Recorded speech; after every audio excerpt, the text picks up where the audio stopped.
All right, so now we're going to look at relationships. So this is all additional material that I'm giving to you.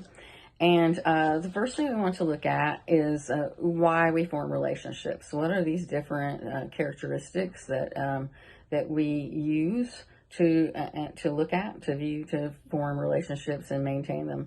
Appearance is especially important in the very beginning. And it's just how we are as human beings. The first thing we do is we pay attention to how someone appears to us.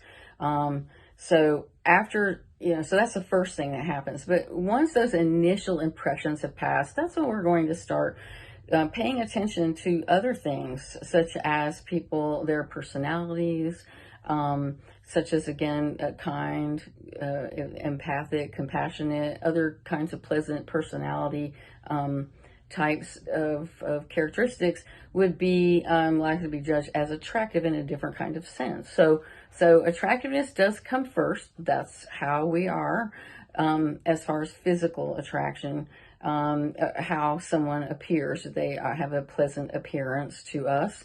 Again, we can get into trouble with that, and we need to realize to set that aside, and also go to those other impressions that we might have about people. We look for people who are similar to us, that we have some things in common. So I don't think that's a foreign idea to you.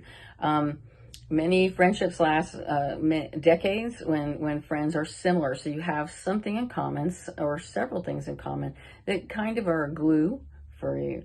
Something that not just interests, but again, it's something that you kind of bond over because you have some important things that are important to you to have in common with someone. So similarity is huge. And the more similar married couples' personalities are, the research shows that the partners in that marriage are likely to be report that they're happy and satisfied in their marriage, despite any conflicts, which are going to happen, right, that they might have. So research indicates that. Also that for adults, similarity is more important to relational happiness than even the communication ability. So even if somebody cannot communicate well, right, to you, it's surpassed by the fact that you have these important things in common. Those are the things that really keep you together. Okay. All right. So, and again, we're not necessarily talking about just romantic relationships, but you'll find that this is easier to understand in terms of that, probably in terms of romantic relationships and long-term partner relationships, that kind of thing. All right, so complementarity. All right, so we look for similarity, but opposites attract is true as well. And so the focus here is that our differences complement each other, right? That you have these different things. It's like, oh, I'm terrible at that, but boy, you're great at doing that. So we'll just work as a team, right? We play off of each other. So that's important too, that they complement. And successful couples, okay, are going to find that the balance between these similarities and differences, all right, help you adjust, all right, to any changes that do occur over the years. And I can think so much about my parents with this, because they've been together. This is their 65th year coming up in June, together. So, I mean, it's always been amazing because their personalities haven't changed.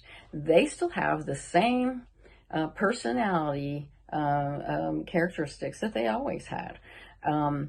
So one kind of key moment, I was a young teenager at the time, so I probably was paying particular attention to the relationship in a different kind of way at this point. But we were about to move from Connecticut to Tennessee. And I was born there, so I lived there until I was 13, and they were going to Tennessee, to where my parents were raised. And my dad, now, he's a really, I mean, they're both very creative people, just in different kinds of ways. But my dad is a kind of person that he's kind of all over the place. He's always doing like several different projects at one time. He's always, while he's working on one thing, he's already creating several things in his head. So he's kind of like that. And where my mom is much more methodical, and not in a cold way at all, but she's more methodical. She likes things in certain places. And believe me, if you even walk in and you put your coat down, somewhere that it does not belong, she will get a little ripple. You can kind of see it non-verbally. That kind of bugs her, but she's not going to say anything.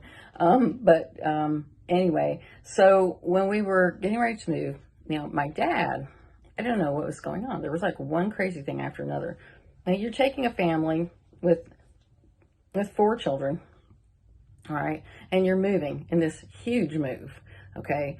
It's a long distance, all right, so my dad had the neighbors. He probably had been talking to them, but my neighbors across the street is an elderly couple there in Connecticut, and they had all these kinds of birds. They had mynah birds that could talk. They had a parrot. They had pigeons. You name it. They had so many birds.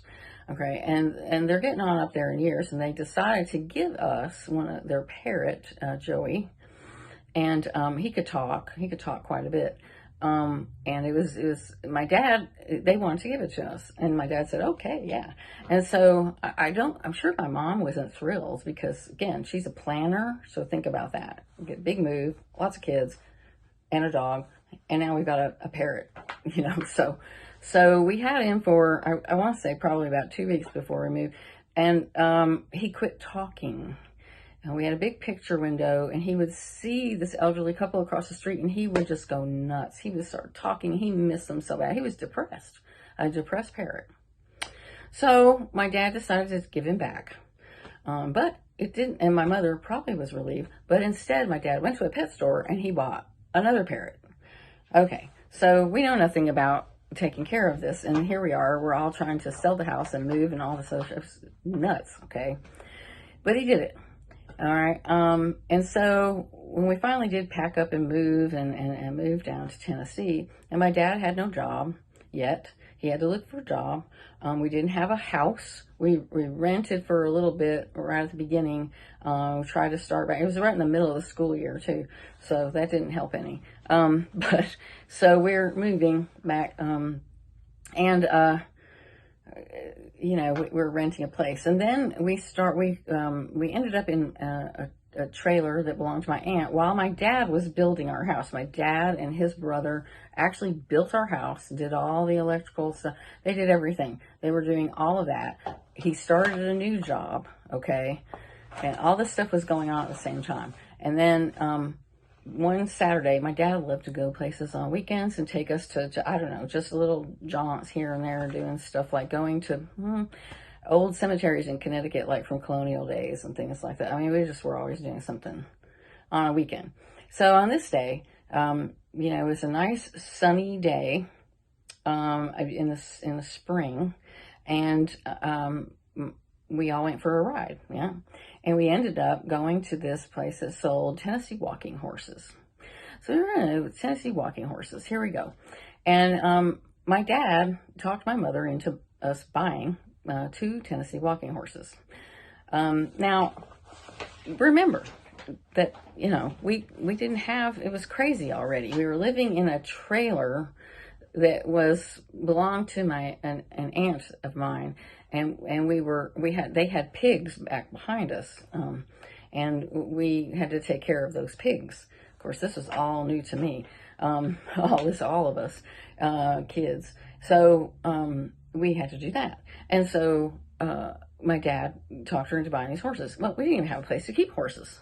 Seriously. And he's building a house. He's got a new job. He's doing that. I mean, it was crazy. We had the parrot, don't forget, and the parrot something was beginning to be wrong with the parrot. The parrot wasn't behaving kind of quite right either. So he was acting a little like something was wrong with him. So that was kind of nutty going on. And so my dad and our dog kind of didn't do too well either. It had to be put down because he was starting to bite kids. He didn't really take too well to the change, to the move. It was really hard on him. But my dad brought back another dog anyway. So he brought a new dog, okay?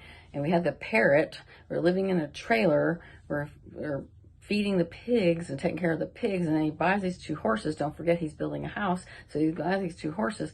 And through it all, my mother is fairly silent, okay? So, I mean, she's just kind of going along, just kind of dealing with everything. But I can remember to this day exactly what it was like as he leaned through the car window, that was open, and my mother had the checkbook in her hand, and I could tell she was pausing. She didn't want to write that check for those horses, but he talked her into it. I remember her saying, "I don't know."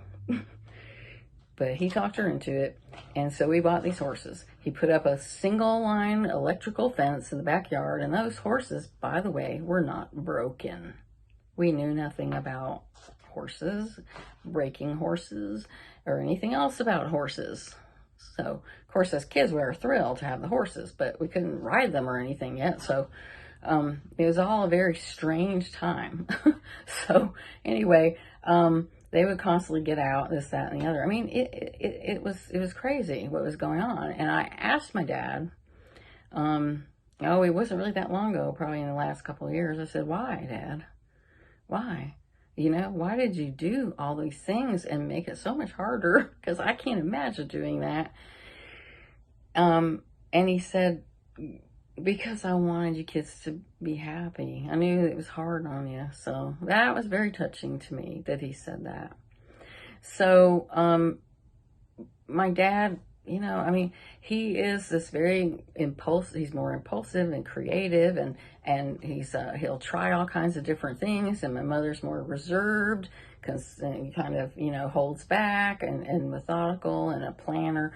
As we just kind of see how they will complement each other. One time, my dad took over the checkbook in the house, and that was a total disaster, because he said, "Well, we've got more money." He entered his check twice, and so he said, "We've got more money than I thought we did." And so he gave it back to Mom, and he never asked for it again. So she's always been in charge of kind of running the finances too, because she's better at that. He's great at building and create. I mean, it's amazing what he has done to the house. He is constantly building onto the house. For however 40-something years, he's still adding on to the house.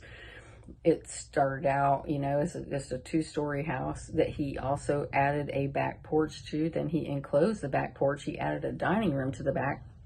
He also, not only did he enclose the porch, but he added a porch to the porch. Seriously, my dad has got to be creating, and Mom does temper it, right? But he also, for her, he compliments her by kind of letting her loosen up a little bit. She gets so uptight about everything, and he helps her loosen up. So anyway, I know this is a long story, but it's great how complementarity can so be great for a relationship. It's an important part of it. All right, so reciprocal attraction. We like people who like us, generally speaking. I did chase a boy in kindergarten all the way through 6th grade. And it didn't matter that he didn't reciprocate. So, that does happen. But generally, we do tend to, right? We tend to like people who like us as a basis of relationship. If somebody gives us, communicates to us somehow that they don't like us, however they do that, then we tend not to want to build a relationship with them. So that's pretty common. All right. Competence. We generally like to be around talented people who are good at doing different kinds of things. Now, I will say sometimes we don't want them to be too good. If they're too good, then that affects our self-esteem sometimes, if, that sort of thing can happen. So, these are just human, tendencies that we have. All right. And then disclosure. We've already talked about this, but the basis of liking can come from self-disclosure. In other words, somebody shares something with us, and we empathize with them, or it resonates with us. We've had something similar, something about that disclosure helps us to see that people have been through, even if they've just been through a tough time, you've been through a tough time, and they're not the same. But because you've been through things like that, it not only builds trust, like we talked about before, but it builds this liking. You like someone because they're able to talk about it, and they came through something, and they're in a what we call a good place with it, and we admire those kinds of things. But it's also, that disclosure is a sign of trust and respect. In other words, someone respects you enough that they think that you're the kind of person who will not who will keep that confidence. So that is a sign of respect. All right, and then proximity. we tend to, right? We tend to build relationships with people whom we're close to, right? In actual physical distance. Now, certainly the internet and all that and social media has changed some of that, has an effect on that.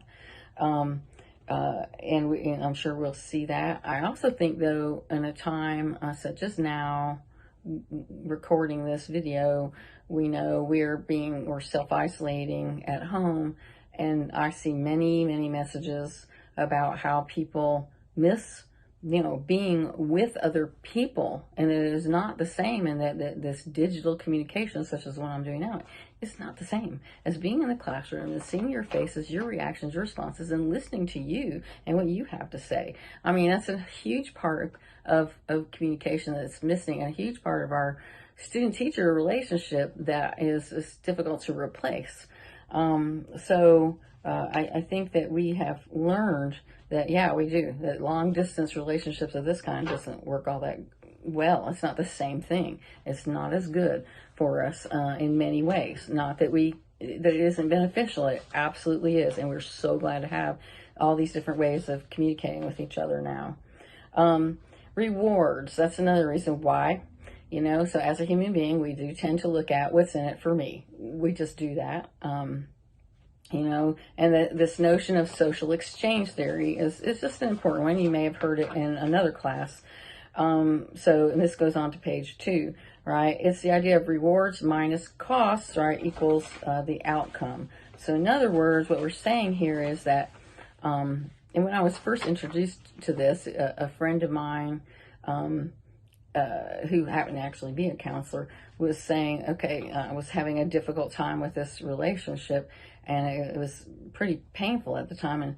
And she said, okay, well, you need to do the pros and cons, and if you've got a long list of pros and very few cons, then you're coming out ahead. Or if it's the opposite way, no. And you need to ask yourself, is this a relationship that you want to be in? So that's the idea of social exchange theory. It's kind of like, we need to know that our investment, and it seems cold, but at the same time, we do this, and it's not a negative thing. It's to think about, because it's human to think about it. What I'm doing, here's my investment into this, and yet this doesn't seem to be worth it, right? So it's just, social exchange theory is just kind of another way to look at a relationship and say, how is this going, right? It's just another way. All right. So now we want to look at love languages, which with Gary Chapman wrote, and he's got actually several books now, looking at love languages within different kinds of relationships, besides just this romantic relationship. But we're looking at the romantic relationship. But I think when you look at this, you'll realize that you can also look at other people's, other kinds of relationships, other contexts. So it can be a parental situation, it can be friendship, right, and so on. So these are the 5 love languages. Now, I'll tell you right now, I like them all, and I like to use them all. So it's just that's who I am. So I'm sure some of it has to do with personality and some of it's upbringing. My mother's always been very big on celebrating birthdays in the family, no matter what, no matter how big the family gets, is trying to do your part, even if it's small, to celebrate the person in the family whose birthday it is. So words of affirmation is one level. And the idea behind this, by the way, is realizing that we don't always all speak the same love languages, which means we don't express love the same way. And so more miscommunication can happen because of that. So realizing that is a big part of the battle and clarifying what's happening in the communication in your relationship. So words of affirmation. Okay, so obviously this has to do with words in different kinds of ways, though. So it can be a compliment or words of praise, something that you say, verbal support of any kind, written notes, letters. I guess it could be emails and texts and social media forms of using words. It is definitely about words. Now, people who if this love language is important to you, is significant to you, that means words are extremely important to you. And so that does mean you can easily be hurt. Your feelings can be hurt If you by insults and ridicule, it's harder to let that roll off your back, which is just one of those things that you have to deal with. But it does. Again, I love words. I love language. It's powerful and it's limited. So I do, and I know from a long time ago, especially when I was younger, how much it would bother me, if people weren't using words to express, and if they use them in a terrible, hurtful way. Quality time. This is about being available and present for your partner. Again, just because we may be in our homes together or whatever doesn't mean we're giving that person our time. I can attest to that. It's been hard giving the kids enough time because work, right, is not right now separated from family life. Okay, so it's very difficult to keep those separated. So quality time. So someone who thinks that's important to them, if they speak that language, that means that you have to set aside that time. You're going to put down everything and you're going to focus on that person, right, for a significant amount of time. Okay, that's being attentive. Just because you're sitting in a room together, if one or both of you are on a phone, trying to answer the other person if they ask something, that's not what this would be. Okay, all right. Gifts. And gifts don't have to be about money. They can be, okay? But it doesn't have to involve money. It has to do with what my mother always said. My mother's always been big on this. It's about that thought. It's about knowing that person well enough that you can give them something that knows, so they know when they get it, that you have been thinking about them, especially and specifically about them. So that's important. So to gift-oriented partners, as the notes say, right, neglecting to honor an important event. Boy, this is my mother's a big one on this one, right? And my dad's too, but more so my mother. That's a major transgression. If you neglect to honor an important event, it's a gift. It is about thinking about the other person. Acts of service is the fourth one. And these are things that you do for somebody to show them that you care. So it could be as simple as taking out the trash, especially doing things for somebody that they really don't want to do. I mean, I don't know anybody that just enjoys taking out the trash or washing the dishes or any of these other things. So that's important. So it's the chore that this person does not like to do. That's what you want to do. If you're trying to speak this language, you want to do those things for somebody. Okay. And then the last one's physical touch. And while certainly in a romantic relationship, we're talking about sexual activity, any kind of meaningful touch. We talked about touch communication with nonverbal.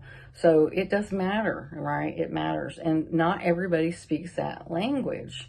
Again, I've said in the past when we talked about nonverbal that, I'm definitely one of the huggy people. I would say me and my youngest brother are the huggiest ones. The others, it's not that they don't, that's just not their thing. This is not their language. It's not that they wouldn't do it if it was really needed to happen, but it just doesn't happen with some of them. So that's not one of their love languages that they use. Okay. All right. So the last thing we really want to talk about here has to do with the stages of relationships. So in the stages of relationships, you have, it's a stair model, so a staircase model, okay? But you have these 10 stages. Now, I do want to point out the fact that right away, this is Knapp's model of relational stages, and it's well known, and I just want to say again that models are limited, but it is a way in to understand a relationship that you're having. Again, this can be used in different contexts. It's probably going to come to mind first and foremost a romantic relationship that might lead to a marriage, etc. But it can be other kinds of things. It could even be a business arrangement. It could be businesses coming together and merging and things. So I mean, it can be lots of different relationships. So keep that in mind as we go through this. So and the other thing to keep in mind is that it's not necessarily linear. I mean, it can start at the beginning of this first stage and go all the way to the end, but it can move around back and forth between different stages. It can go all the way to, terminating at the end and coming back to initiating all over again and becoming a different kind of relationship. So just realize that it's not like you're going to follow this in a straight line necessarily. Okay. All right. And there's not any certain lengths of time necessarily that are attached to it. So the first phase that's talked about, or stage, and actually if you look at the chart, you'll see you've got several here from initiating to bonding, and these are called the coming together in this model. And then starting with differentiating, going to terminating, those are coming apart. And relational maintenance, you can see at the top of that, you're going to have some of both of those areas there going on. So just kind of realize that you're going to have coming together and coming apart to some extent in every relationship. Even in my parents' relationship of 65 years, there's coming together, coming apart, coming together, coming apart. You could even possibly be in more than one phase at a time, kind of simultaneously. That could happen too. So you can bounce around in and out and all that. You can also exit at any time a relationship. So you may initiate, and that may be as far as it goes, and you never see the person again. So that can happen. So initiating is the first one, and this is really just what it says. It's meeting somebody. You want to show you're interested in making contact, and you're the kind of person worth talking to. And again, it's just the very beginnings of that. It's a brief stage. All right. And you can have things like handshakes. There might be some very surface communication, right, about weather or those kinds of harmless topics. Friendly expressions are used, kind of those ordinary things you say to people. There's signals to say, I'm friendly, I want to get to know you, and then you part ways. Okay. But again, initiating could lead very quickly right into experimenting. There's no set time rules on this, but you could initiate with someone and not see them for 3 years and then initiate again. So it's just realize that there's all kinds of ways this can play out. So experimenting stage is where you're trying to reduce uncertainty. So uncertainty reduction is what you're after. You're interested in getting to know this person more, but you really don't want to put yourself out there in a risky place. Okay, so you want to, you're using this to decide, do you want to go further with this relationship? Do you want to get to know this person more? Again, that can happen in a romantic relationship. But it can also happen, let's say you're interviewing for a job and you're getting to know the place and you're looking around and you're asking questions and trying to get to know people better in this place of employment. So just, think about these different types of relationships as we go through. So you're experimenting, so you're going to ask about different types of subjects that will help you get information, but also isn't involved in self-disclosure. Okay, so there's nothing really risky in this. It's just more about you're trying to kind of see if this is a person you're really interested in getting to know better. If you do, okay, it can move kind of quickly into intensifying now. Intensifying is the euphoric stage. This is where everything is fantastic in this relationship. Everything is so beautiful, it's so wonderful, it's so fantastic. You're so happy. Everything is great. Everything is awesome. So that could be in a workplace, all right, where you've got a new job, or it can be in a new romance, in a new friendship. It could be lots of things, all right? But this is the euphoric stage where nothing is wrong. Nothing could probably have blinders on, and you don't even see the flaws that might be there or the weaknesses that are there. So, but this is where you express feelings much more. You're going to be either directly or indirectly. A lot of it's indirectly by spending lots more time together, participating in lots of shared activities, just like I have here on the page, right? Asking someone to do a favor for you. You think you could do this? Giving gifts, right? Hinting and flirting if it's a romantic relationship. All of those kinds of things are happening. Trying to look more physically attractive, those kinds of things. So it's very euphoric, but it's not going to last forever. Okay, it is great. It's a fun time when you're there in that phase, but it doesn't last forever. It is going to shift at some point. Doesn't mean you can't get back to it, but it does shift around and you may move forward. Integrating is when a relationship strengthens, and you take on identity as a social unit, or you're seen again as you go together. Okay. Social circles merge. So if it's a couple, for example, say a husband and wife or whatever, that they're recognized as a couple, or even someone who's just been saying they're monogamous or whatever. This is we are a couple, we're a thing, we're right together.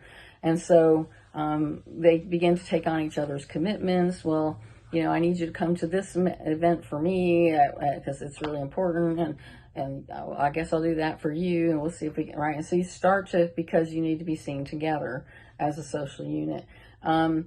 You also may kind of become more like one, you take on more patterns of each other, the way you speak or behave or those kinds of things. And so you have this kind of idea that you've lost your old self and you become a shared identity, a unit. Okay. And that may, again, lead to bonding. And this is a very important difference here. This is where a couple or whoever is involved in this relationship, right, has to make a symbolic public gesture, right, to the world their relationship exists. So if this were again a couple, the most common thing is a wedding ceremony, for example, for a romantic couple. A symbolic gesture to the world. Let's say maybe it's a merger between two companies. They may have a huge press conference or that kind of thing. So it's a huge turning point in a relationship, okay, because it's this idea of commitment. And I know some don't know, people, if they move in together, some people might look at that as a public commitment. But if it's not really something that is, in other words, it has to be brought to the public eye. And that just doesn't mean like a few neighbors. It has to be, if that makes sense. But there are some people that look at this and say, well, we're not really sure about where that fits in if people do that. So that might be a question that you're thinking about. Nobody's really answered that as far as this model is concerned. So I won't be asking you that kind of a question. But it is something to think about, because the wedding is the most traditional thing in a romantic situation. All right. So differentiating. All right. So all of these other stages, especially when we got to intensifying, integrating, and bonding, was all about you as a unit, especially when you got to integrating and bonding. We're a unit, we go together, and we're going to show you in this bonding, okay, we're going to show the public that we are together, okay. It's a we orientation. Whereas when we get to differentiation, we're talking about a back to me. So it's kind of like, oh, we're doing everything together all the time, and we got to be together. We want everybody to see us together. We want you to recognize that we're together. And then at some point, it's like, I know I love you and we're together, but I also kind of need to do my own thing over here. So can we find some ways that I can do these things over here as a me, because I still have me. I'm still myself. I'm still unique, and not always we. Okay, so I'm pretty sure you'll recognize what I mean by that. So that's differentiating. Very healthy thing and inevitable if the relationship is going to continue. So with differentiating, that's kind of where we get. You're reclaiming your individuality, your identity, okay? But it doesn't mean, this is when the honeymoon is over. So doesn't mean you can't kind of get some of that back, okay, and go back to that. But this stage is saying, yeah, okay, yes, we, but I also have me, okay. Now, if differentiating continues, though, and you're not able to kind of maintain the integration, right, and any further bonding that you might have, then it could go into circumscribing. In other words, you could say, well, I want me over here. Let me take care of this for me, and then we'll do the we things together, and you have you. Well, if things aren't resolved, all right, so that you agree on those things, then you may fall into circumscribing. You may have that phase occur where your communication decreases in quantity and quality, because it kind of, if you're not resolving that with each other, those things you want to do separately, then there's going to be these problems are going to continue, and your communication with each other will be affected, and you'll kind of start to say, okay, well, we can be together on these things, but I'm still not agreeing with you on that other thing that you want for me. So it's the word circumscribe actually means to draw circles around. So you're kind of drawing a boundary. You're saying, okay, so we have we together, but as far as this part of our lives and this part of my life, I'm drawing a circle around myself, and you can't come in there, because if you don't want to do what I want to do, then I'm going to do it anyway. And I'm just simply either not going to talk to you, discuss it, or anything. And so it will kind of have an effect. Doesn't mean you can't, again, find ways to cope with that, more strategies, be honest, talk about what each other's feeling and all that. But some people may decide to just leave the relationship as well. I mean, they could end it right there, because they tend to be circumscribing, setting those boundaries, a circle around ourselves. Usually has to be about some more serious topics.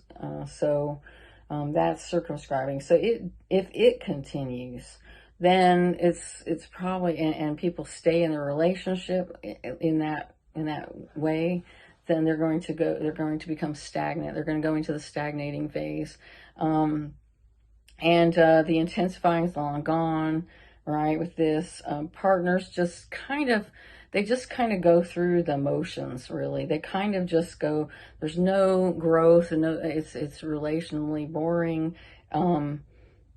They just don't really, they're just kind of going through everyday life routines, but they're not, the relationship is dying at this point. It's really starting to die. And if you allow that stagnation to continue, you can go into avoiding as well, where you just pretty much try to stay away from each other. And it's a sad place to be. It's going to be unpleasant.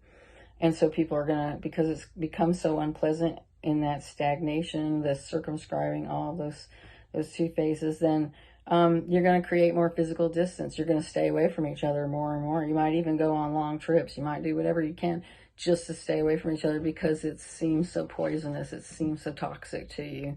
So it's a sad place to be when you're there. And unfortunate, and it's, if you stay there again, it's going to be unlikely that the relationship can be saved the way that it is. Again, I firmly believe you can come back from any of these and have a relationship that's stronger, or even completely new in some kind of way. So again, if you've had enough deterioration with avoiding, then it's going to go to termination. And so this is where the relationship ends. Sometimes you have things like legal documents that are given, like here's a divorce, this is what's going to happen, or maybe it's a termination of employment, maybe it's that kind of a thing, or you may engage in things like this is kind of called grave dressing too, by the way, as far as relationally. And you may engage in certain kinds of retrospective attempts. In other words, you're reflecting back on what happened in the relationship that led it to failing. And you may talk to each other about that. You may not, but that's one thing that does happen often. And it can be short, a period of time. It can be long, drawn out, many years kind of thing. It can be... and it can end in lots of ways. And I've got idea: cordial dinner, note left on the table, phone call, legal document, all these things. Sometimes you give summary dialogues of where this relationship has gone, and why one person or both wants to dissociate from the relationship, wants to end it. A colleague of mine, he's been retired many years now. I know that he and his wife went through some of these stages and actually got a divorce, but within a couple of years they also remarried, and they're still happily married. So but it's a new relationship. It's a different relationship with a different kind of understanding. So those are my notes kind of on relationships, and also previous to this, I gave you the video also on chapter 7. So you might think about maybe too how those two kind of complement each other in certain ways. And you'll have some exercises that we'll do on these two. Thanks.